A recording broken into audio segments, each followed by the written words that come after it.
भरोसा, बदलते भारत की शान।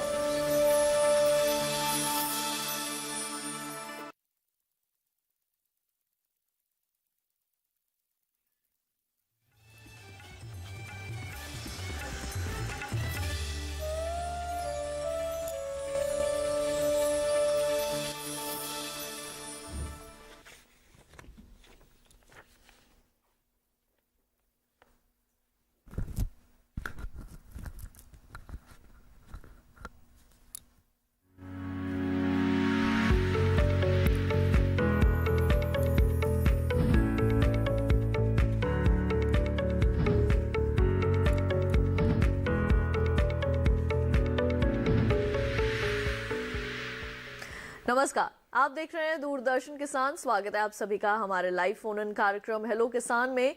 मैं हूं आपके साथ ज्योत्सना टंडन। हेलो किसान एक ऐसा कार्यक्रम है जिसमें हम खेती किसानी से जुड़े कुछ ऐसे विषय आपके लिए लेकर आते हैं जिससे कि आपकी खेती किसानी आसान तो हो ही सके, साथ ही साथ वो एक फायदे का सौदा भी हो। आइए आपको बता देते हैं कि हमारे आज के लाइव फोन कार्यक्रम का क्या विषय रहने वाला है। आज हम बात करने वाले हैं फार्मिंग एक्ट अधिनियम 2020 के बारे में। और इस विषय से संबंधित अगर आपके मन में कोई भी प्रश्न, आप कुछ भी जानना चाहते हैं तो बेहिचक हमें फोन कीजिए हमारे टोल फ्री नंबर्स पर, जो कि है 1800113060, 1800113061। जब भी आप इन नंबर्स पे फोन करेंगे आपका कोई भी पैसा नहीं लगेगा, कोई भी शुल्क नहीं लगेगा। बस आप सभी से एक छोटा सा निवेदन, जब भी हमें फोन करें अपने टीवी की आवाज को बिल्कुल बंद रखें, जिससे कि जो विशेषज्ञ हैं उन तक आपका प्रश्न साफ आवाज में सुनाई दे पाए और वो आपके सवाल का समाधान भी कर पाए। इस विषय पर चर्चा करने के लिए हमारे साथ स्टूडियो में मौजूद है डॉक्टर SK सिंह जी, और साथ ही साथ हमारे साथ मौजूद है डॉक्टर खेमचंद जी। और आप दोनों का ही बहुत बहुत स्वागत है हमारे स्टूडियो में। और आइए कार्यक्रम में चर्चा की शुरुआत करते हैं। और हमारी जो सरकार है वो किसानों के उत्थान के लिए कई तरह की योजनाएं समय समय पर लेकर आती है, और हाल ही में कुछ अधिनियम भी आए हैं। इनके बारे में आइए चर्चा करते हैं। आज हम खासतौर से बात करने वाले हैं कॉन्ट्रैक्ट फार्मिंग के बारे में, और सबसे पहले रुख करते हैं डॉक्टर SK सिंह जी का। डॉक्टर सिंह, आज हम जैसे बात करने वाले हैं कॉन्ट्रैक्ट फार्मिंग के बारे में, तो क्या है कॉन्ट्रैक्ट फार्मिंग? क्या इसे नए जमाने की खेती कहा जा सकता है? बिल्कुल सही कह रही हैं आप। इसे संविदा कृषि या नए वाले केंद्रीय कानून में हम लोग इसको फार्मिंग एग्रीमेंट भी कहते हैं। इसमें क्या है कि किसान जो उत्पादक है और जो एग्रो प्रोसेसिंग जो कंपनीज हैं जो खरीदारी करती हैं, इसके साथ ही दूसरे लोग भी जो सर्विसेज देते हैं, सेवाएं किसानों को देते हैं। उदाहरण के लिए कोई ट्रैक्टर की सप्लाई करता है, कोई हो सकता है कि सीड की बीज की सप्लाई करता हो, कोई उर्वरक की सप्लाई करता हो, किसी अन्य प्रकार की जो सेवाएं देता है। इन लोग मिलते हैं, मिल करके एक लिखित रूप में, ध्यान किसान भाइयों को ध्यान देने की बात है कि बहुत बार बरगला दिया जाता है कि मौखिक एग्रीमेंट कर दिया जाता है। नहीं, लिखित एग्रीमेंट करना है। और उसकी जो प्रमुख बात है उसमें यह स्पष्ट होना चाहिए कि उसी समय उसको कितने प्राइस में, और ये जो होता है ये बुआई के समय होता है, कितने कीमत पर उसको खरीदा जाना है, क्या उसके शर्तें हैं, सब कुछ शर्तें उसमें लिखी होना चाहिए। और वो खरीदार किस प्रकार से खरीदेगा, किस गुणवत्ता का उपज होगा और क्या क्या सुविधाएं देगा, सारा कुछ उसमें वर्णित होना चाहिए। और यह एग्रीमेंट निश्चित रूप से उसकी स्थानीय भाषा में लिखी जाएगी। अगर वो गुजरात का एग्रीमेंट हो रहा है तो गुजराती में लिखा जाएगा, उड़ीसा में हो रहा है तो उड़िया में लिखा जाएगा, ताकि कृषक इसको आसानी से समझ सके और इसका लाभ उठा सके। बिल्कुल, तो ये आपने एक बात बहुत अच्छी कही कि जिस राज्य से, जिस प्रदेश से वो अपना मादा रखते हैं, वहीं की जो है वो भाषा में वो कॉन्ट्रैक्ट जो है वो लिखा होगा। और इसी के बारे में डॉक्टर खेमचंद जी, मैं आपसे भी यही जानना चाहूंगी, आपके क्या विचार रहेंगे कॉन्ट्रैक्ट फार्मिंग को लेकर? इसे किस तरह से नए जमाने की खेती कहा जा सकता है? कैसे किसानों को इससे जुड़ना चाहिए या कैसे उनके लिए लाभकारी है? जैसे कि सिंह साहब ने बताया संविदा खेती के बारे में कि इसमें जो हमारी प्रोसेसिंग इंडस्ट्री है, जैसे हम बात करते हैं फार्मर्स डबलिंग फार्मर इनकम की बात करते हैं कि 2022 में किसानों का आमदनी दुगना हो जाना चाहिए। इसमें जो नया एक्ट पास हुआ है, दूसरे नंबर का जो एक्ट इसमें कॉन्ट्रैक्ट फार्मिंग का था, जिसमें प्रोसेसिंग इंडस्ट्री किसान के यहाँ से कॉन्टैक्ट करेगी और उसमें खास करके हमारे जो छोटे किसान हैं और मार्जिनल फार्मर, सीमांत किसान बोलते हैं, वो आपस में मिल के एक समूह बना के और एक कंट्रैक्ट जो प्रोसेसर होगा उससे एक संविदा खेती का एक लिखित रूप में जो प्रारूप उसमें साइन करेंगे, उससे प्रोसेसर्स को फायदा ये होगा कि एक ही क्वालिटी का उसको इनपुट वहाँ से मिल सकता है। जैसे मान लो आलू की चिप्स बनानी है तो एक तरह का आलू वो एक से अच्छा सीड सप्लाई करके एक ही रूप का उनसे जो है माल जो किसानों से ले सकता है। जो एक कंट्रैक्ट फार्मिंग नहीं होगा तो अलग अलग तरह का वो लोग उगाएंगे जो कि उसके काम का नहीं होगा, तो किसानों को एक ज़्यादा उससे फ़ायदा मिलेगा और अच्छी क्वालिटी के इनपुट भी उसको प्रोसेसर से मिल सकते हैं। बिल्कुल, और इसी विषय पर हम चर्चा को आगे ज़रूर बढ़ाएंगे और विस्तार से समझने की कोशिश करेंगे इस विषय को, क्या है कॉन्ट्रैक्ट फार्मिंग, किस तरह से किसानों के लिए लाभकारी है, और जो भी अगर आपके मन में किसी तरह की भी कोई शंकाएं हैं उनको भी ज़रूर दूर करने का पूरा प्रयास करेंगे। लेकिन पहले देखते हैं ये विशेष रिपोर्ट।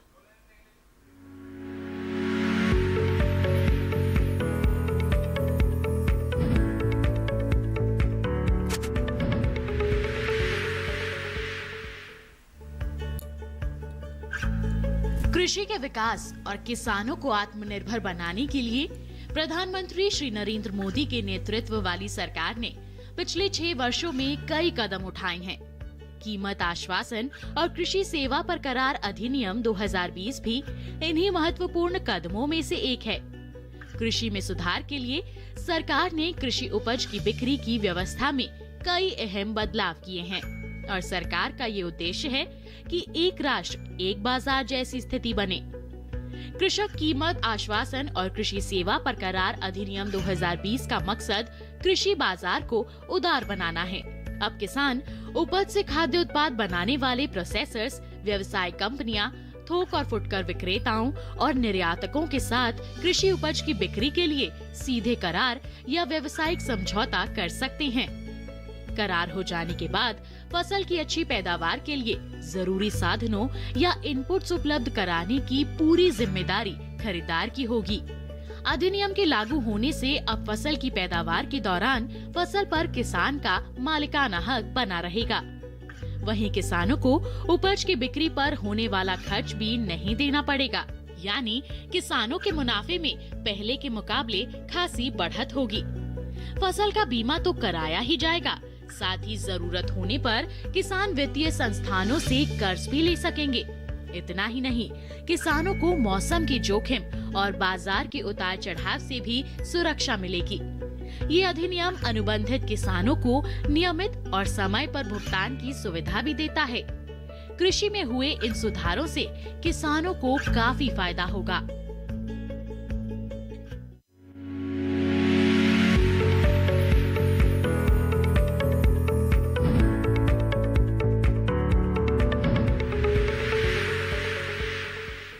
तो अभी आपने देखी है विशेष रिपोर्ट और इसके जरिए भी आपको कहीं ना कहीं ये जानकारी मिली होगी कि कॉन्ट्रैक्ट फार्मिंग क्या है। लेकिन अगर आप विशेषज्ञ से जानना चाहते हैं तो आप हमें फ़ोन कीजिए हमारे टोल फ्री नंबर्स पर, जो कि हैं 1800-11-3060 और 61।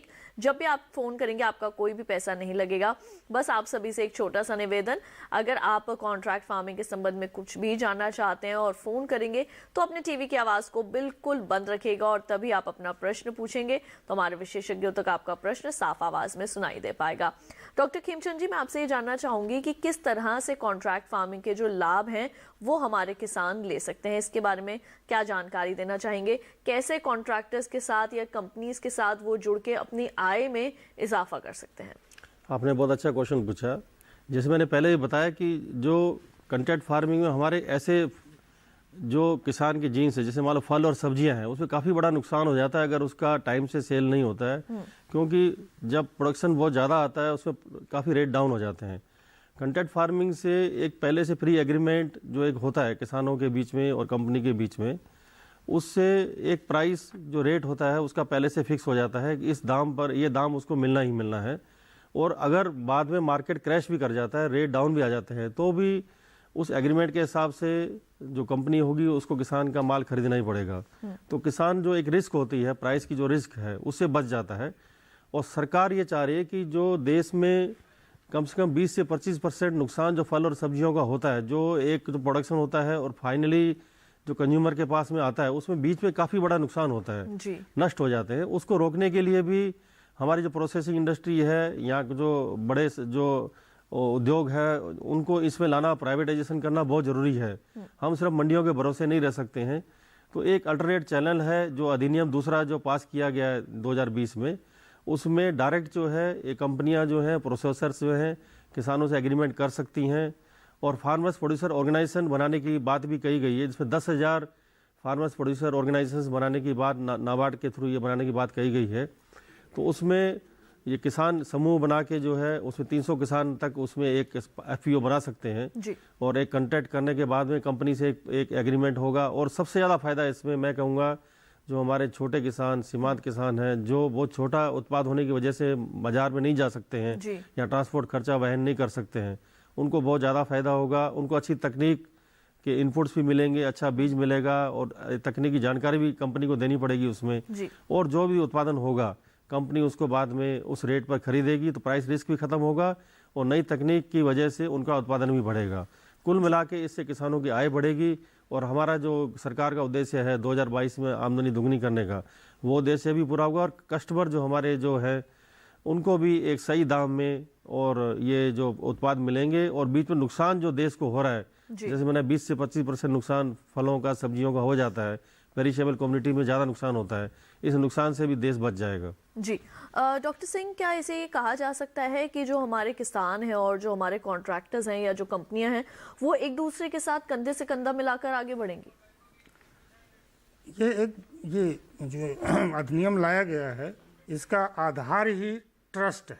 एक दूसरे में जब तक ट्रस्ट नहीं होगा, कॉन्ट्रैक्टर मतलब कॉन्ट्रैक्टर हम ना कहें, हम उनको वैल्यू चेन पार्टिसिपेंट्स कह लें या वो खरीदार कह लें, जो किसानों से उपज अपने उपयोग के लिए खरीदते हैं, उसको प्रोसेस करना है, उसको एक्सपोर्ट करना है, या फिर उसको जो है अपनी डिपार्टमेंटल स्टोर के माध्यम से खरीद करके वहाँ बेचना है या कुछ और कार्य करना होता है, वही लोग इस एग्रीमेंट में जाते हैं। और ये लोग क्या करते हैं कि किसानों के साथ मिल करके उनकी समस्याओं को, उनकी सामाजिक स्थिति को देखते हुए उनके साथ ये एग्रीमेंट करते हैं। और वो एग्रीमेंट, ध्यान देने की बात है कि एग्रीमेंट में यही नहीं है, अगर किसान को लगता है नहीं हम केवल खरीदी के लिए एग्रीमेंट करेंगे कि हम उसमें उनकी सेवाएं नहीं लेना चाहते हैं, तो किसान जो है, किसान भाई पूर्ण रूप से स्वतंत्र हैं।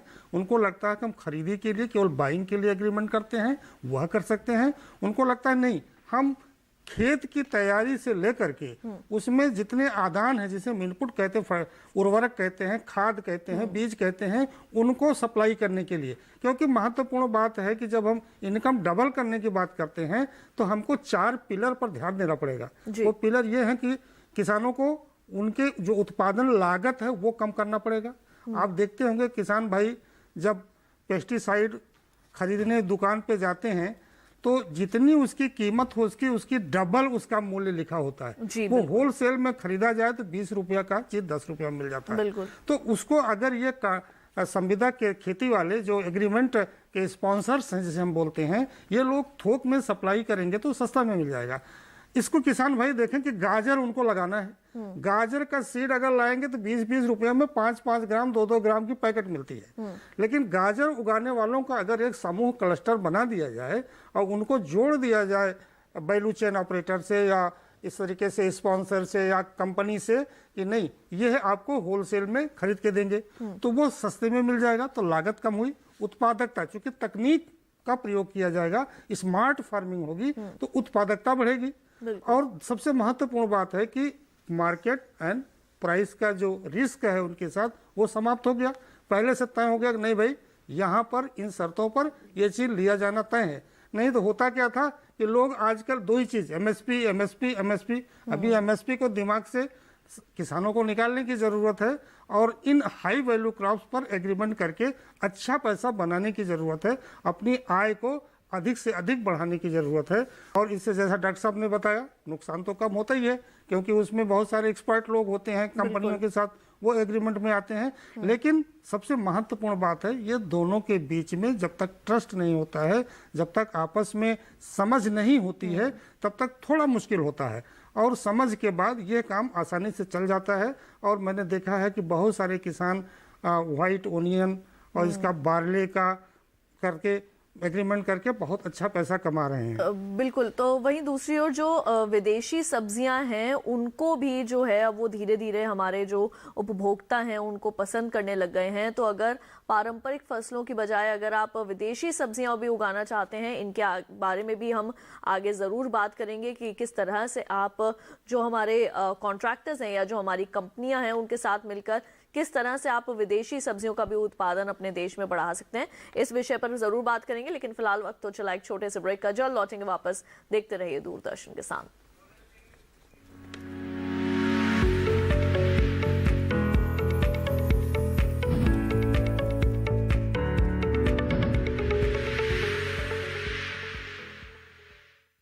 अरे भाई, सुना नहीं क्या?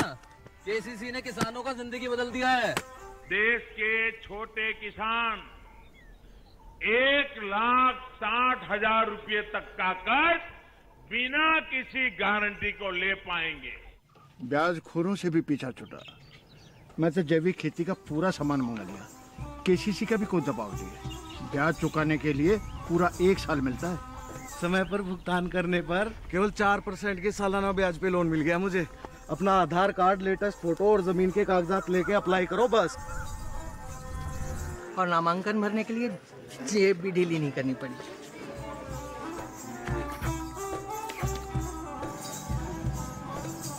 चाचा, उधार चुकाने के 24 घंटे के बाद उतने ही पैसे वापस निकाल सकते हैं। केसीसी ने किसानों की जिंदगी वाकई बदल दी है। तो आप भी किसान क्रेडिट कार्ड अपनाएं और सहजता से ऋण पाएं।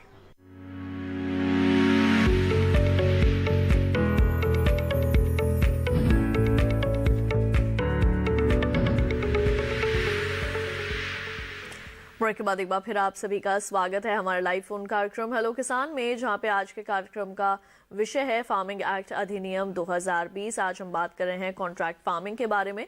और अगर आपके मन में कोई भी प्रश्न है इस विषय से संबंधित तो आप हमें फ़ोन कर सकते हैं। 1800-1130-6061 हमारे नंबर्स हैं। डॉक्टर एस के सिंह और डॉक्टर खेमचंद जी हमारे साथ स्टूडियो में मौजूद हैं।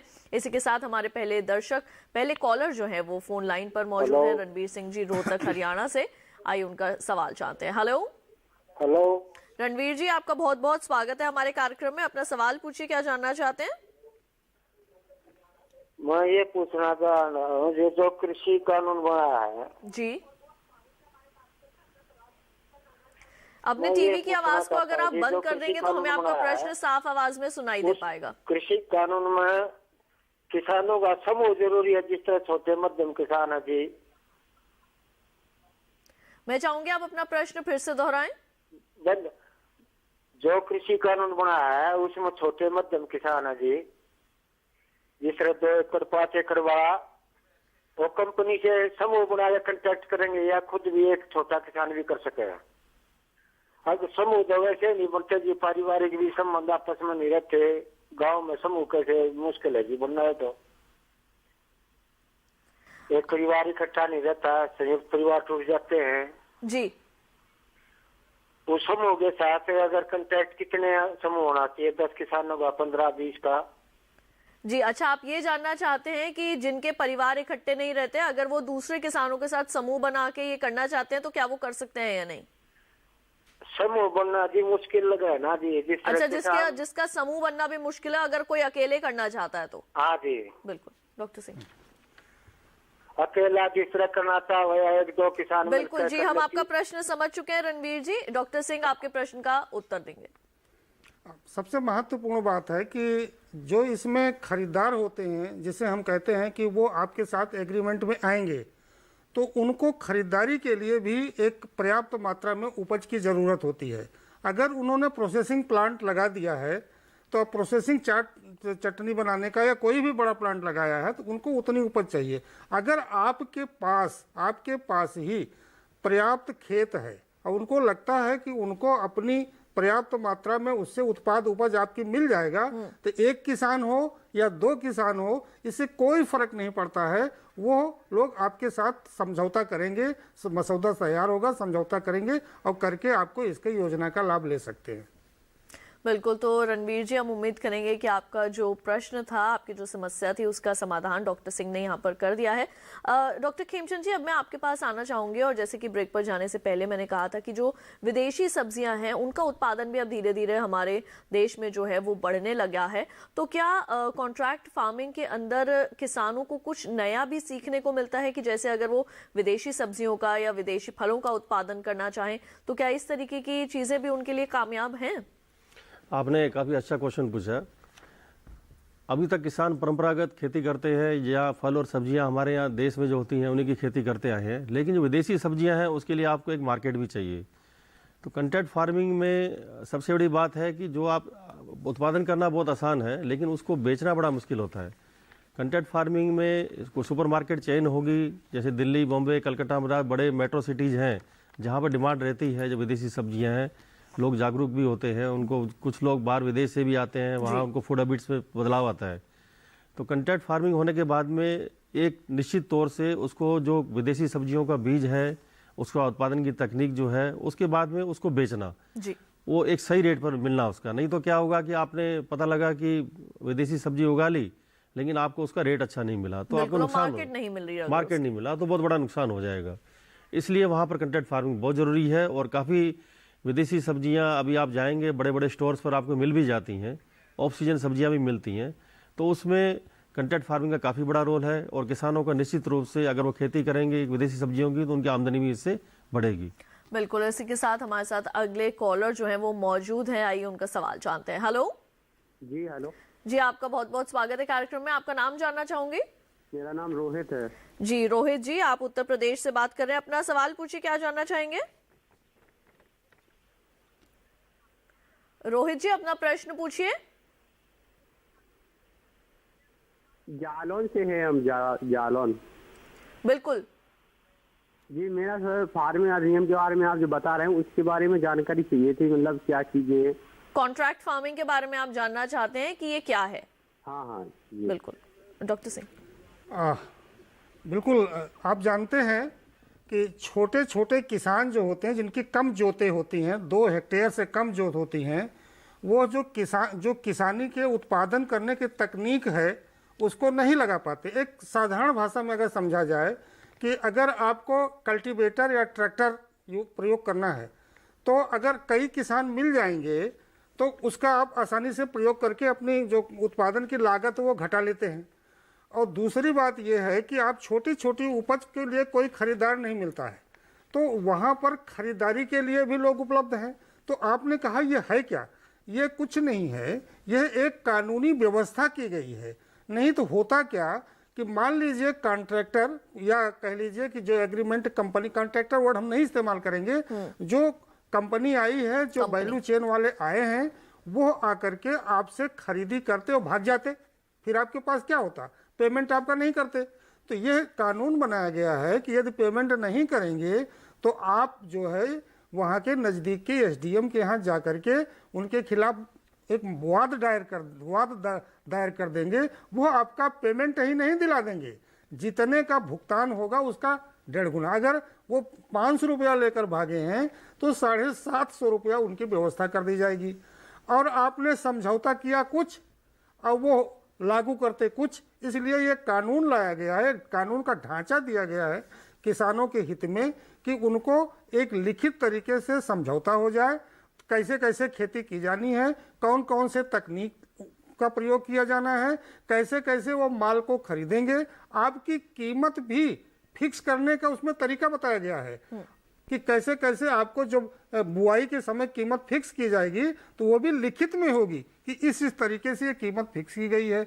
आपके चॉइस पर है, आप चाहें तो कह दें नहीं। अगर मान लीजिए ऐसा भी कभी कभी होता है कि कीमत जो है खरीदी के समय बढ़ जाती है, जब आप तय करते हैं बुआई के समय एग्रीमेंट में तो कम रहती है। उस समय कहें भैया ऐसा है कि इसमें मिनिमम कीमत तो हमें मिलनी ही चाहिए, 10 रुपया अगर मिलना है 10 मिलना चाहिए। अगर कीमत बढ़ जाती है तो आपको बोनस देना पड़ेगा या प्रीमियम प्राइस देना पड़ेगा। उसका बढ़ने का क्या आधार क्या होगा, कैसे जानेंगे बढ़ा है? 3 तरीका है।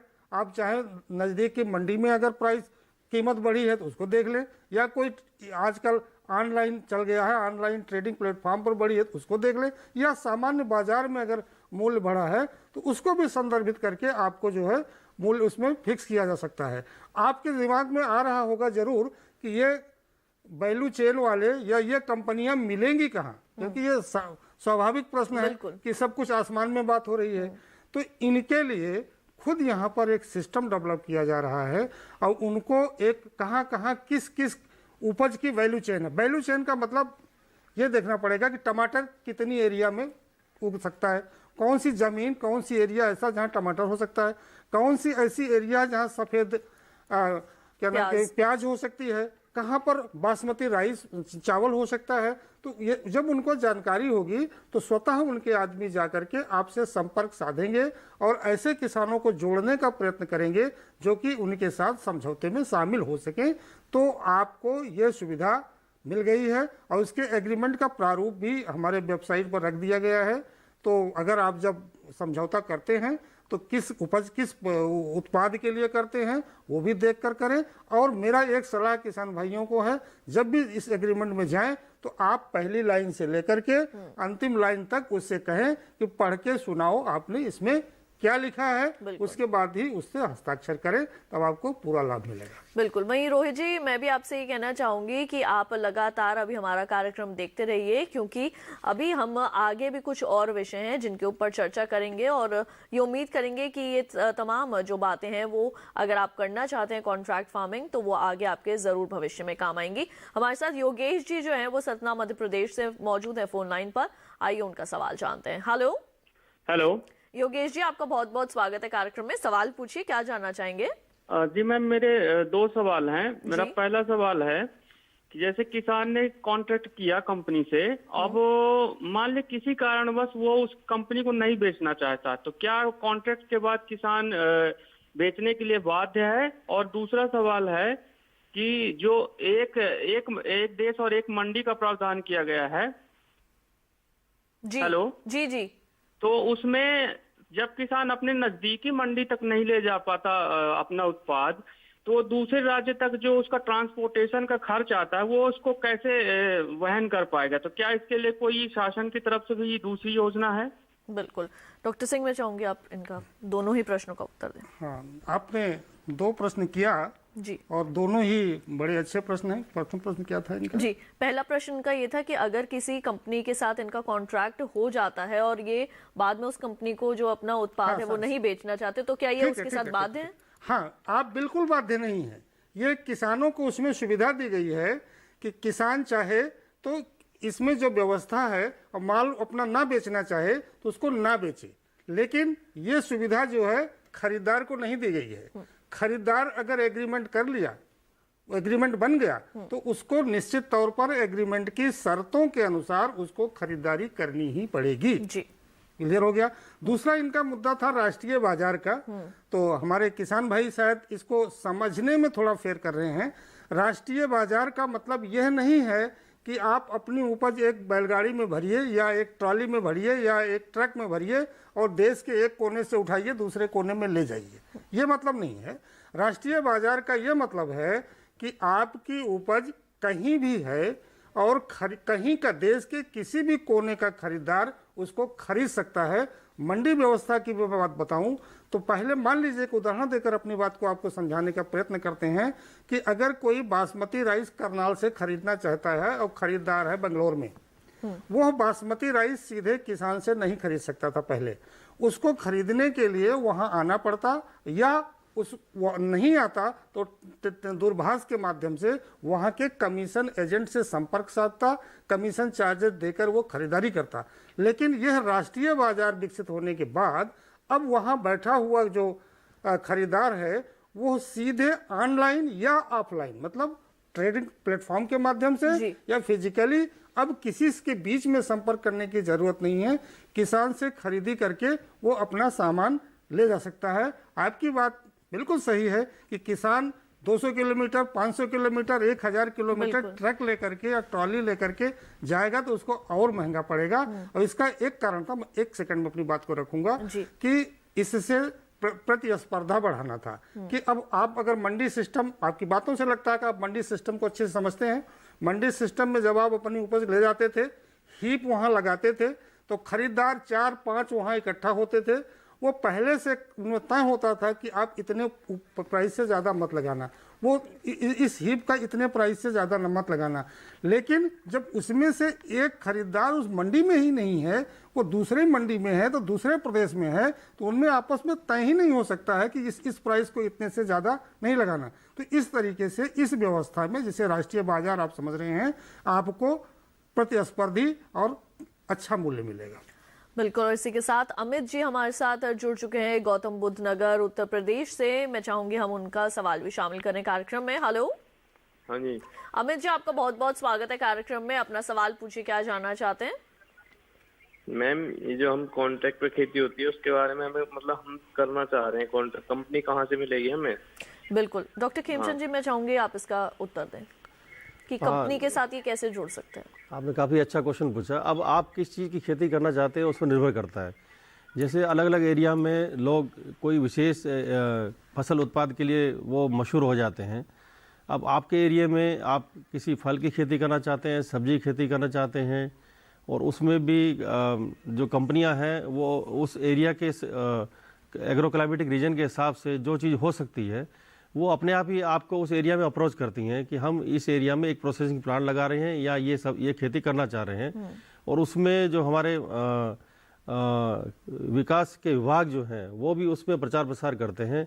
और एक बार निश्चित हो जाने के बाद कि इस एरिया के अंदर इस चीज़ की खेती के लिए ये कंपनी आ रही है, प्रचार प्रसार होता है, उस समय आप उनके संपर्क में आ सकते हैं। और उसमें किसानों का समूह अगर आपका पहले से बना हुआ है तो वो ज़्यादा उपयोगी होगा, क्योंकि आपस में जो जानकारी जो होती है, आजकल तो सब किसान भाई मोबाइल रखते हैं अपने पास में। वो कृषि विज्ञान केंद्र से यहाँ हमारे देश के काफ़ी हज़ारों करोड़ों जो किसान हैं, किसान काल से सेवा केंद्र से जुड़े हुए हैं, उसमें लगातार मैसेज आते रहते हैं। तो इस तरह की जानकारी किसानों को मिलती रहती है। तो आप लोग लगातार अपने मोबाइल से संपर्क में इससे रहिए और आपको उससे जानकारी मिलेगी कौन सी कंपनी किस एरिया में आ रही है और कौन से उत्पाद के ऊपर खेती करना चाह रही है। और अगर आप उसमें इंटरेस्टेड हैं, उस उत्पाद में खेती करने के बारे में, तो आप उनसे संपर्क कर सकते हैं। बिल्कुल। और इसी के साथ कार्यक्रम में वक्त हो चला है एक और छोटे से ब्रेक का, और कॉन्ट्रैक्ट फार्मिंग पर हम चर्चा जारी रखेंगे। आप देखते रहिए हमारा लाइव फोन कार्यक्रम हेलो के साथ।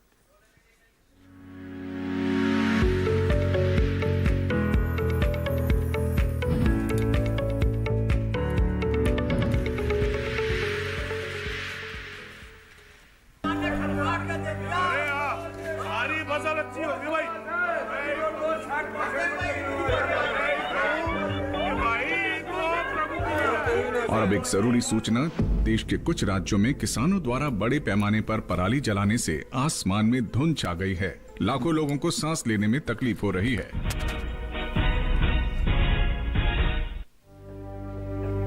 हर साल हम अपने ही घर फूकते हैं और तमाशे बनते हैं।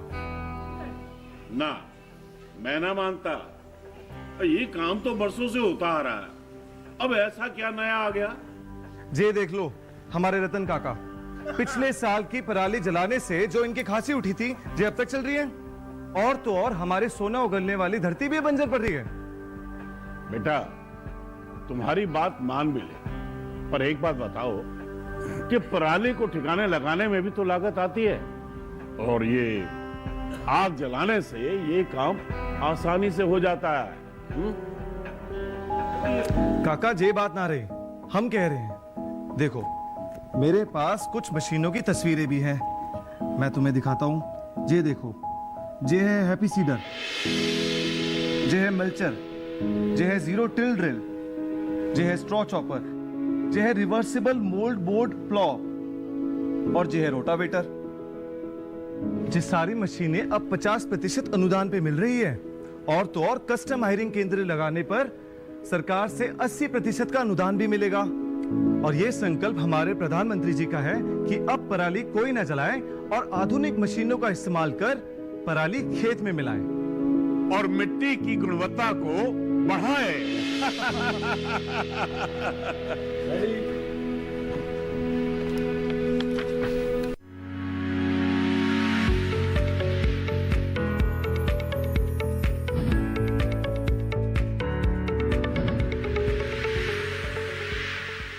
ब्रेक ब्रेक के बाद एक बार फिर आप सभी का स्वागत है हमारे लाइव फोन कार्यक्रम हेलो किसान में। और आज हम बात कर रहे हैं फार्मिंग एक्ट अधिनियम 2020 के बारे में। और आज खास तौर से हमारा जो विषय है वो है किस तरह से आप कर सकते हैं कॉन्ट्रैक्ट फार्मिंग और इसके क्या क्या लाभ हैं। अगर इस संबंध में आप कोई भी प्रश्न पूछना चाहते हैं, कोई भी शंका आपके मन में उसे दूर करना चाहते हैं, तो हमें फ़ोन कीजिए हमारे टोल फ्री नंबर्स पर 1800-113060 और 61 ये दोनों ही हमारे नंबर्स हैं। आप इन पर फ़ोन करके अपना प्रश्न पूछ सकते हैं। हमारे अगले कॉलर हेमराज जी राजस्थान से मौजूद हैं फ़ोन लाइन पर। आइए उनका सवाल शामिल करें। हेलो हेलो हेलो हेमराज जी, आपका बहुत बहुत स्वागत है कार्यक्रम में। अपना सवाल पूछिए। हाँ जी, हम ये माल वाल बेचते हैं मंडियों में जी। हेमराज जी, मैं चाहूंगी आप अपने टीवी की आवाज को कृपया करके बंद कर दीजिए और फिर आप अपना प्रश्न साफ आवाज में पूछिए। ये मंडी में माल बेचते हैं हम, तो कम दाम में खरीद लेते हैं जी। हाँ, वो कम दाम में खरीद लेते हैं, तो उसका अब हम बाहर की मंडियों में बेचना चाहें तो सही दाम मिल जाए। आपका सवाल जितना मैं समझ पा रही हूँ वो ये है कि आप जब मंडियों में जाके अपनी फसल जो है वो बेचते हैं तो आपको लगता है कि वो कम दाम में जो है वो बिकी है, तो क्या आप बाहर की जो मंडियां हैं या बाहर का जो बाजार है वहां पर जाकर इसे बेच सकते हैं या नहीं? हाँ, यही जानना चाहते हैं? हाँ, यही जानना चाहते हैं। डॉक्टर सिंह, इन्हीं चीज़ों को ध्यान रखते हुए भारत सरकार ने नया कानून लाई है और कानूनों में परिवर्तन भी किया है कि अभी आपके पास बहुत सारे विकल्प हो गए हैं। अगर मंडी में आपको अच्छा पैसा नहीं मिल रहा है आपकी उपज का, तो भाई आप अपनी उपज को बाहर किसी और को बेच दीजिए। आपके यहाँ मैं जानता हूँ धनिया पैदा होती है 12 में, और 12 में जो है सोयाबीन पैदा होता है। तो आप ये सब ऐसी उपज हैं जिसको आप संविदा खेती या फार्मिंग एग्रीमेंट में भी शामिल कर सकते हैं। तो आप इस सोयाबीन या इन फसलों को जो है, अब बहुत सारे सोपा जैसे बहुत सारे ऑर्गेनाइजेशन हैं जो कि कॉन्ट्रैक्ट में, जो इसमें एग्रीमेंट में, फार्मिंग एग्रीमेंट में प्रवेश करना चाहते हैं, तो उनके साथ प्रवेश करके आप अपनी उत्पादकता भी बढ़ाइए, उत्पादन लागत भी घटाइए और एश्योर्ड, क्योंकि इस अधिनियम का नाम ही है कि एश्योर्ड मतलब पक्का, सुनिश्चित मूल्य भी पाइए और बाजार भी आपके पास आ गई है, क्योंकि आपको मंडी में जाने की आवश्यकता नहीं है। उसकी फैक्ट्री जहां नज़दीक है वहां जा करके माल को अपनी ट्रक ट्राली में डाल करके गिरा दीजिए, या फिर एग्रीमेंट में जैसा आप लिखते हैं, तय करते हैं, आपके घर से वो खरीद करके ले जाएगा। तो आप मंडी पर ही ना निर्भर रहे, मंडी छोड़े नहीं। मेरा फिर अनुरोध है कि मंडी छोड़े नहीं, लेकिन मंडी पर ही ना निर्भर रहे। जितने चैनल आपके पास उपलब्ध हैं, सरकार ने बहु विकल्प उपलब्ध करा दिए हैं। उसका उद्देश्य ही एक ही था कि आपको प्रतिस्पर्धी अधिक मूल्य मिल सके। बिल्कुल। डॉक्टर खेमचंद जी, मैं आपसे जानना चाहूंगी कि जैसे अभी हमने विदेशी सब्जियों की बात की थी, यहाँ पर जैविक खेती को भी लगातार जो है वो बढ़ावा मिल रहा है और अब हमारे कई किसान भाई बहन ऐसे हैं जो कि जैविक खेती कर भी रहे हैं, अच्छा मुनाफा भी प्राप्त कर रहे हैं। लेकिन वही बात आती है कि उत्पाद जब वो बाहर बेचने के लिए जाते हैं तब एक उनसे पूछा जाता है कि इसमें कौन सा मार्क है जिससे कि इसका पता चल सके कि ये जैविक है, ऑर्गेनिक है। तो क्या कॉन्ट्रैक्ट फार्मिंग इसके अंदर मदद कर सकती है, खासकर हमारे उन किसानों के लिए जो कि जैविक खेती करते हैं? जैविक खेती के बारे में आपने बहुत सही कहा। जो बाज़ार में जब उत्पाद आता है और जो खरीदार है उसके दिमाग में एक संशय रहता है कि मैं जो ज़्यादा पैसे इसके लिए दे रहा हूँ, वास्तव में जैविक उत्पाद है कि नहीं, इसकी क्या गारंटी है। तो अगर संविदा खेती के थ्रू ये जैविक खेती होती है तो उसमें जो कंपनी इसको सेल कर रही है फाइनली, जिससे कस्टमर खरीदारी कर रहा है, तो वो ये सुनिश्चित बनाएगा, उसका कुछ क्राइटेरिया होंगे, कुछ पैरामीटर्स होते हैं। जैविक खेती जब करनी होती है उसके अंदर किस तरह से उत्पादन करना है उसको, किसान को, तो वो कंपनी ध्यान रखती है कि उसके अंदर ये प्रोसेस उसको अडॉप्ट करना है, उसके अनुसार उत्पाद आएगा। फिर वो कंपनी एक गारंटी देती है जो हमारा खरीदार होगा, उपभोक्ता होगा, कि ये जो उत्पाद है ये जैविक उत्पाद है। विदेशों में ये बहुत पहले से चल रहा था। जो सुपरमार्केट चेन थी उसके अंदर आपका जैविक उत्पाद भी सेल होता था और दूसरा उत्पाद भी सेल होता था। जैविक उत्पाद के ज़्यादा पैसे मिलते थे। भारत देश के अंदर भी अब जैसे जैसे बीमारियां बढ़ रही हैं कई तरह की, जो हमारा उपभोक्ता जागरूक हो रहा है और काफ़ी उपभोक्ता ज़्यादा दाम देने को तैयार है। इसमें ज़्यादातर जो फल और सब्जियां जो हैं या दूध भी इसके अंदर आ रहा है अभी जो है, इसके जैविक उत्पाद का काफ़ी मूल्य में फ़र्क है। कम से कम 30, 40, 50% तक मूल्य में फ़र्क आ रहा है। मैंने तो काफ़ी जगह देखा है, देसी घी जैसे बाज़ार में 1200-1500 रुपये किलो में सेल हो रहा है और सामान्य घी 500 रुपये किलो में बिक रहा है। सब्जियों और फलों के अंदर भी दुगना फ़र्क है। तो उपभोक्ता है, पैसा देने को तैयार है, बशर्ते उनको गारंटी मिले कि जो चीज़ हम खरीद रहे हैं वो वास्तव में जैविक उत्पाद है कि नहीं है। तो किसान के स्तर पर ये गारंटी देना बहुत मुश्किल है। एक छोटे स्तर पर जब एक कंपनी इसको सेल करेगी, मार्केटिंग की टैक्टिक्स उसको पता होती है, तो वो गारंटी उपभोक्ता को भी होगी कि मैं इसके लिए दाम दे रहा हूँ तो सही दाम दे रहा हूँ। इस तरह से कंटेंट फार्मिंग जो है, किसान को भी फायदा होगा, वो ऑर्गेनिक जो उत्पाद पैदा करेगा उसको ज़्यादा दाम मिलेगा, उधर से उपभोक्ता को भी फायदा होगा कि वो खरीदारी कर रहा है, ज़्यादा पैसा दे रहा है, तो वास्तव में सही उत्पाद उसको मिल रहा है कि नहीं मिल रहा। इस तरह से देश की जरूरत भी है जैविक उत्पाद का उत्पादन बढ़ाने की, और उसमें एक्सपोर्ट की काफ़ी संभावनाएं हैं। बाहर यूरोप के देश हैं, अमेरिका है, ऑस्ट्रेलिया है, जो विकसित देश हैं, उनको जरूरत है इस तरह के उत्पाद की। जैसे तिल का मैं उदाहरण दूंगा, आपका राजस्थान में तिल काफ़ी होता है, और ये जो आपका जो यूरोपियन देश है, इसके अंदर जो डबल रोटी या ब्रेड हम बोलते हैं, उसमें तिल का काफ़ी यूज होता है। तो ये बाय डिफ़ॉल्ट राजस्थान में कोई पेस्टिसाइड वगैरह यूज नहीं करता है, और काफ़ी मात्रा में कंपनियां इसमें आई तिल के अंदर, उन्होंने किसानों से खरीदारी की, अच्छे दाम पर खरीदा उसको और बाहर एक्सपोर्ट किया। इस तरह से हमारे नॉर्थ ईस्ट के जो राज्य हैं वहाँ भी काफ़ी, जो सिक्किम है, मेघालय है, काफ़ी ऐसी चीज़ें होती हैं जहाँ ऑर्गेनिक फार्मिंग या ऑर्गेनिक उत्पाद या जैविक उत्पाद की उनको सर्टिफिकेट दिया जाता है और उनको उन चीज़ों का अच्छा दाम मिलता है। और डेफिनेटली इसमें जब कंटेंट फार्मिंग के थ्रू कंपनियों, क्योंकि उनका एक मार्केटिंग की टैक्टिक्स अच्छी होती है उन लोगों की, एक आम किसान इसको नहीं कर सकता है, तो उसके थ्रू हम ये ज़्यादा फायदा किसान भाई उठा सकते हैं। बिल्कुल। इसी के साथ लखन पटेल जी हमारे साथ मध्य प्रदेश से मौजूद है फोन लाइन पर, आइए उनका सवाल भी शामिल करें। हेलो हेलो लखन जी, आपका बहुत बहुत स्वागत है हमारे लाइव फोन कार्यक्रम में। दामोह से बात कर रहे हैं आप, अपना प्रश्न पूछिए। अपने टीवी की आवाज को बंद कर दीजिए लखन जी, फिर आप अपना सवाल पूछ सकते हैं। हाँ मैडम, हमारा प्रश्न ये है कि जैसे हमारे यहाँ दमोह जिला में चना की खेती होती है। जी जी मैडम जी। जी बताइए, चना की खेती होती है आपके यहाँ, इसके संदर्भ में क्या जानना चाहेंगे? तो उसमें क्या, जैसे हम लोगों ने कांटेक्ट कर लिया किसी भी कंपनी से, शासकीय कंपनी। लखन जी, आपसे मैं निवेदन कर रही हूँ बार बार, अपने टीवी की आवाज को अगर आप बंद कर देंगे तभी हम आपका प्रश्न साफ आवाज में सुन पाएंगे। तो वो खरीदने के लिए वो कहने इसमें 2% है, 5%। समझ गए उनकी बात। जी डॉक्टर सिंह, आप समझ गए उनका प्रश्न? जी बताइए। जो ये कह रहे हैं, बिल्कुल ये समस्या थी कि होता क्या था पहले वाले, जिसे हम इनफॉर्मल संविदा कहते हैं, कि संविदा हो गई, अब खरीदार को देखा भाई इसका तो मार्केट में, बाजार में कीमत नीचे चली गई है, तो कोई ना कोई बहाना करना है कि इसमें मॉइस्चर ज़्यादा है, इसमें दागी ज़्यादा है, इसलिए हमें नहीं लेना है। इसलिए इस समस्या को इसमें अच्छी तरीके से एड्रेस किया गया है। कैसे किया गया है कि जब आप कंपनी के साथ समझौता करें, समझौता लिखा जाए, तो उसमें वो कंपनी कानूनन तौर पर बाध्य है कि उसमें एक अशेयर को भी नाम लिखेगी कि कौन आदमी इसकी क्वालिटी को बताएगा कि खेती करते समय, खेती के बाद, कि ये किस क्वालिटी का आपने मान लीजिए चने में लिख दिया कि 7%, 8%, 10% मॉइस्चर हम खरीदेंगे, ठीक है, तो ये जिम्मेदारी थर्ड पार्टी की है, खरीदार की नहीं है। वो थर्ड पार्टी बताएगा कि जितना संविदा में लिखा है, जितना आपके एग्रीमेंट में लिखा है वही है कि नहीं है, तो वो खरीद के लिए बाध्य होगा।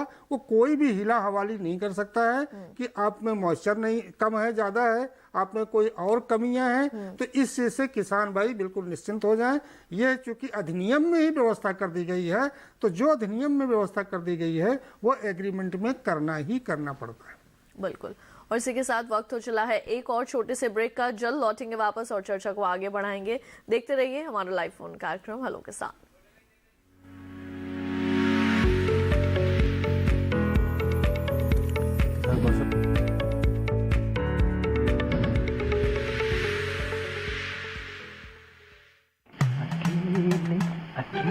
वाह भैया, अकेले अकेले। अरे तू भी ले, पर खाएगा कैसे? मैं ऑर्गेनिक खेती की बात कर रहा रे बेटे। अकेले अकेले खेती कब तक करेगा? मतलब? गांव में 20-25 किसानों का समूह बना के पंजीकरण करवा ले, फिर सरकारी ट्रेनिंग भी मिलेगी और मुफ्त जैविक बीज खाद भी। फिर बीजीएस ऑर्गेनिक की सरकारी मोहर के साथ तेरी उपज आकर्षक पैक में पहुंचेगी बड़े बाजार तक। अच्छा? हाँ। अरे भाई कहाँ चल दिया? सबको साथ लाने, आमदनी बढ़ाने। तो किसान भाई समझ गए ना? साथ मिलकर ऑर्गेनिक खेती कीजिए, अपनी परंपरा को आगे बढ़ाइए, ज्यादा मुनाफा कमाइए। माटी से प्रेम की परंपरा है परंपरागत खेती।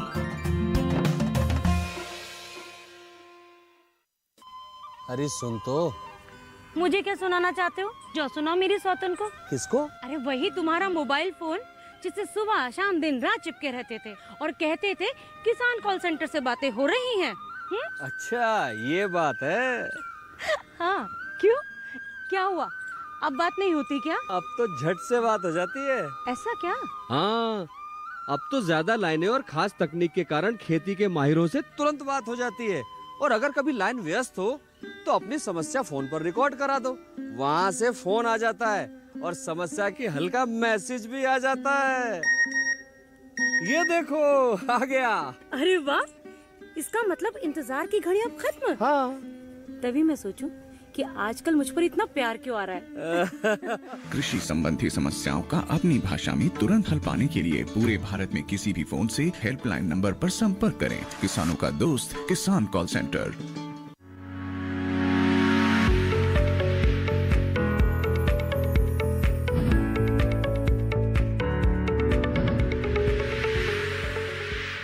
ब्रेक के बाद एक बार फिर आप सभी का स्वागत है हमारे लाइव फोन कार्यक्रम हेलो किसान में, जहां आज हम बात कर रहे हैं फार्मिंग एक्ट अधिनियम 2020 में ये जो कॉन्ट्रैक्ट फार्मिंग है इसके संबंध में। अगर आप कोई भी प्रश्न पूछना चाहते हैं तो बेहिचक हमें फोन कीजिए हमारे टोल फ्री नंबर्स पर, जो कि लगातार आपके टेलीविजन स्क्रीन पर फ्लैश हो रहे हैं। बस आप सभी से एक छोटा सा निवेदन है, जब भी हमें फोन करें कृपया करके अपने टीवी की आवाज को बिल्कुल बंद रखें, उसे म्यूट पर रखें, तभी हम आपका प्रश्न साफ तौर पर अपने स्टूडियो में सुन पाएंगे और जो हमारे विशेषज्ञ हैं वो आपकी समस्या का समाधान कर पाएंगे। बद्रीलाल जी हमारे साथ चित्तौड़गढ़ राजस्थान से मौजूद है फोन लाइन पर। हेलो। हाँ जी बद्रीलाल जी, आपका बहुत बहुत स्वागत है कार्यक्रम में। सवाल पूछिए, क्या जानना चाहते हैं? हाँ जी, मैं ये पूछ रहा हूँ, ये अभी की फसल है जो एमएसपी रेट से गवर्नमेंट ने निकाली, वो रेट खरीद स्टार्ट हो जाएगी, इस साल नहीं होगी? जी डॉक्टर रबी की। रबी की फसल जी नहीं, आप रबी की फसल में कौन सी फसल ले रहे हैं? कोई रबी का तो बहुत बड़ा ग्रुप है ना फसल का। आप किसी एक फसल के संबंध में जानना चाहते हैं? जी हाँ, फोन लाइन जो है मक्का के बारे में। मक्का ठीक है। आप जानते हैं कि मक्का इस समय 1200, 1100, 1124, 1200 रुपए में बिक रहा है और एमएसपी इससे कहीं ज़्यादा है। तो अब आप जानते हैं कि ये ऐसी उपज है जिसका बहुउद्देश्य, बहुत सारे उद्देश्यों के लिए पैदा किया जाता है। पोल्ट्री के फीड से खिलाने से लेकर के भुट्टा बनाने, उसको भूनने और तमाम स्वीट कॉर्न, विभिन्न प्रकार की चीज़ें होती हैं। तो यदि आपको मेरा यही सुझाव है कि आप परंपरागत चीज़ों से थोड़ा सा हटें और जो संविदा खेती की बात, फार्मिंग एग्रीमेंट की बात यहाँ पर हो रही है, सरकार ने एक बढ़िया कानून लाया है जो कि सुविधा बनाएगा, आपके लिए फैसिलिटेट करेगा। आप उनके साथ जुड़िए। जुड़ने के लिए ये बार बार आ रही है, हम लोग भी इसको चर्चा कर रहे हैं कि कैसे इन खरीदारों को किसानों से जोड़ा जाए। तो इसके लिए हम लोग खुद चर्चा करके कि जो खरीदार लोग हैं, जो कंपनी के लोग हैं, उनको हम लोग जो कहाँ पर क्लस्टर्स हैं किस उपज के, उनको हम लोग खुद उपलब्ध कराएंगे। एक प्रकार से एक दूसरे में ब्रिज का जोड़ने का काम करेंगे।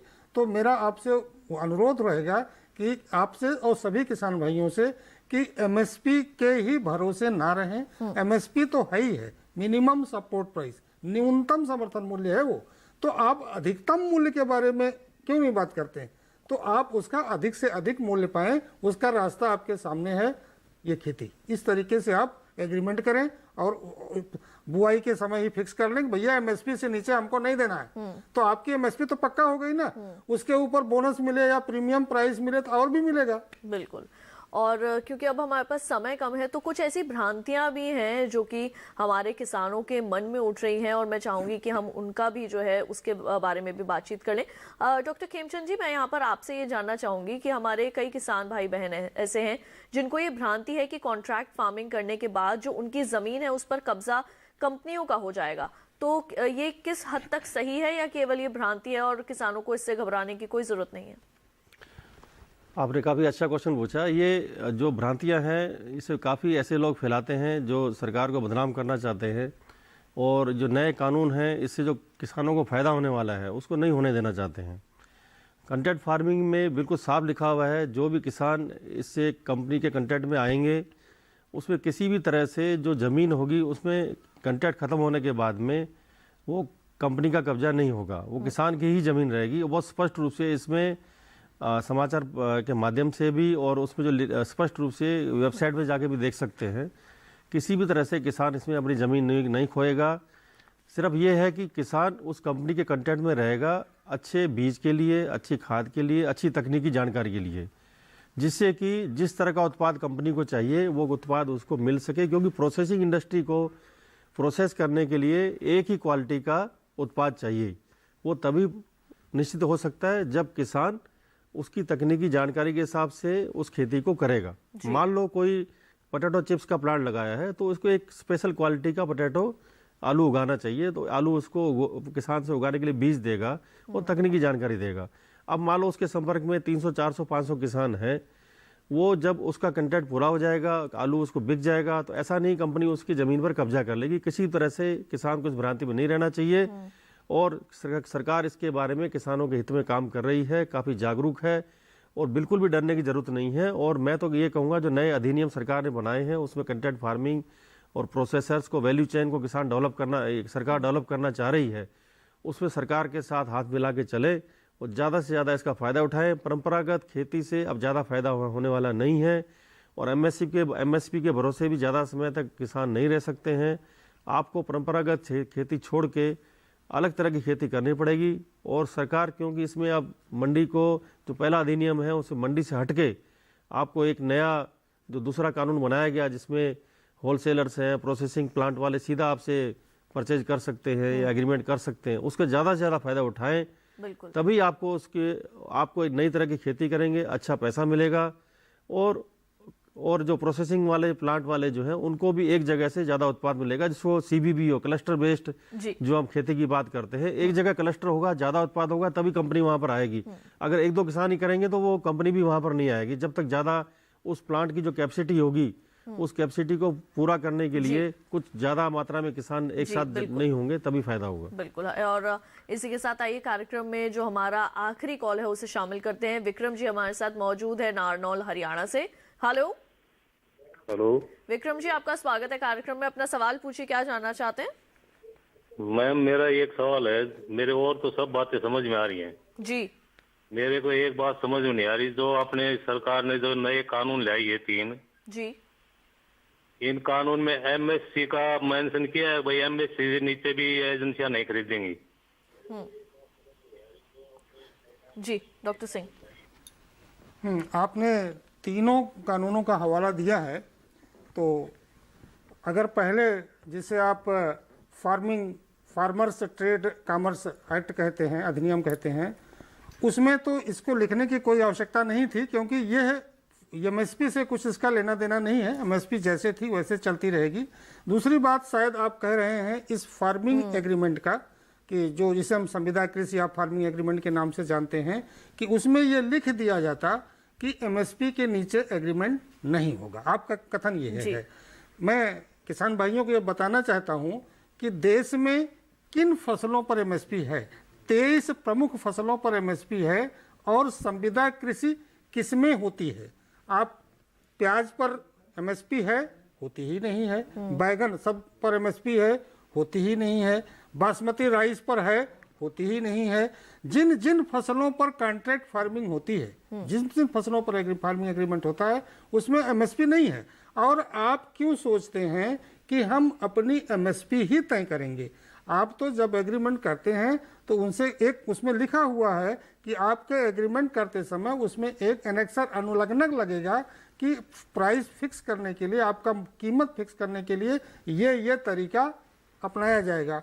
तो जो जिसे हम गारंटीड प्राइस कहते हैं, मिनिमम प्राइस कहते हैं, तो आप मिनिमम प्राइस के लिए कहिए कि नहीं, हम तो इससे नीचे नहीं इस एग्रीमेंट करेंगे। तो जब आप नहीं करेंगे तो एग्रीमेंट तो जैसा बात हुआ था कि म्यूचुअल होता है, आपस में होता है, तो वन साइडेड तो नहीं होगा ना जी। बिल्कुल। तो आपको एमएसपी से ऊपर ही मिलेगा चीजें। बिल्कुल। और इसी के साथ मैं आप दोनों का बहुत बहुत शुक्रिया कहना चाहूंगी कि आप लोग यहाँ आए और इस विषय के संबंध में इतनी महत्वपूर्ण जानकारी और इतनी विस्तार से दी। आप दोनों का बहुत बहुत धन्यवाद। तो इसी के साथ हमारे आज के लाइव हेलो किसान कार्यक्रम में केवल इतना ही। अब आपको बता दें कि हमारे अगला जो विषय है वो क्या होने वाला है। हमारा अगला विषय रहेगा सरसों में समसामयिक कार्य, और कल हम बात करेंगे गेहूं की बुआई और प्रबंधन के बारे में। और इन दोनों ही विषयों के संबंध में अगर आप कोई भी प्रश्न हमें पहले से भेजना चाहते हैं तो ईमेल आईडी नोट करें। हमारा ईमेल आईडी है hellokisan2015@gmail.com। फेसबुक के जरिए अगर जुड़ना चाहते हैं तो फेसबुक पर जाएं, हिंदी में टाइप करें हेलो किसान, वहां भी आप अपने प्रश्न में लिख सकते हैं। और दूरदर्शन किसान का कॉल सेंटर नंबर आपके लिए उपलब्ध रहता है सोमवार से शनिवार सुबह 6 बजे से रात 10 बजे तक, जिसका नंबर है 1800-113-060। तो आज के लिए केवल इतना ही। मुझे दीजिए इजाजत। आप देखते रहिए दूरदर्शन किसान। नमस्कार।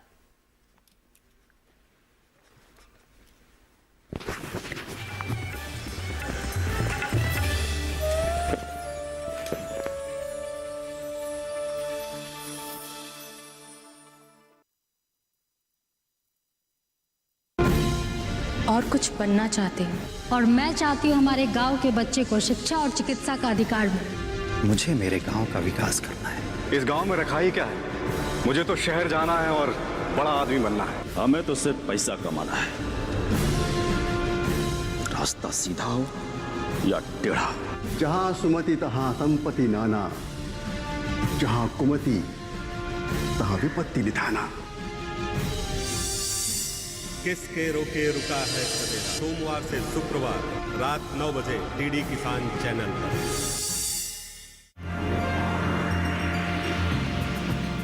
अपने वातावरण को पूरी तरह साफ रखें। हरित दिवाली की तरफ अपने आप को ध्यान केंद्रित करके रखें। फूलों से सजाएंगे, दियों से सजाएंगे और घर पे खाना बनाएंगे। दूरदर्शन किसान परिवार की ओर से आप सभी को दीपावली पर्व की हार्दिक शुभकामनाएं। शुभ दीपावली। धरती को बचाएं, ग्रीन दिवाली मनाएं। विचार विमर्श में शुक्रवार 13 नवंबर रात 10 बजे सिर्फ डीडी किसान पर। सांप पे हमला मगर किया किसने? पता नहीं चाची। तुम्हारी मम्मी तुम पे कैसे हुक्म चलाती है अजय? ये है सोलर वाटर पंप। इससे बहुत सारे फायदे हैं। सरकार का लक्ष्य है हर राज्य में कृषि के लिए सब्सिडी के आधार पर सोलर पंप प्रदान करना। नई सोच सोमवार से शुक्रवार रात 9:30 बजे देखिए सिर्फ डीडी किसान पर। इस दिवाली कोविड को हराएंगे, पर्यावरण को बचाएंगे, महकते फूलों संग दिवाली मनाएंगे। इस दिवाली आइए धरती को बचाएं और ग्रीन दिवाली मनाएं। देखिए दूरदर्शन किसान पर विचार विमर्श 13 नवंबर शुक्रवार को रात 10 बजे। आपकी जीवन शैली और जीने के अंदाज को टटोलता कार्यक्रम, जहां हर दर्द के हमदर्द होते हैं हम और पूछते हैं आपसे, कैसे हैं आप? कैसे हैं आप? कैसे हैं आप? जीवन को एक नए अंदाज से जोड़ता एक ज्ञानवर्धक कार्यक्रम कैसे हैं आप, रविवार सुबह 10:05 पर।